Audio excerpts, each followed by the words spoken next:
முதல் சகோதரன் ஆற்றங்கரை ஓரத்திலிருந்து எலும்பு ஒன்றை கொண்டு வந்தான். மந்திரம் கூறி எலும்பு துண்டை ஒரு எலும்பு உருவமாக மாற்றினான். இரண்டாம் சகோதரன் அந்த எலும்பு உருவத்திற்கு வெளி தோற்றத்தை அளித்தான். அது ஒரு உயிரற்ற சிங்கம். மூன்றாம் சகோதரன் அந்த சிங்கத்திற்கு இரத்தம், தசை, நரம்பு மண்டலம் மற்றும் உள்ளுறுப்புகளை கொடுத்தான். இப்பொழுது அந்த சிங்கம் ஒரு முழுமையான உருவத் தோற்றத்தை பெற்றது. நான்காம் சகோதரன் அதற்கு உயிர் கொடுத்தான். உயிர் வந்த அடுத்த நொடி சிங்கத்தின் நினைவும் திரும்பி வந்தது.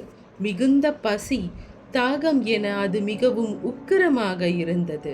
4 சகோதரர்களும் தங்களுடைய திறமையை தாங்கள் வெளிப்படுத்தியதை நினைத்து பெருமையாக அந்த சிங்கத்தை பார்த்து கொண்டிருந்தனர். சிங்கம் தன் கூரிய நகங்கள் மற்றும் பற்களை கொண்டு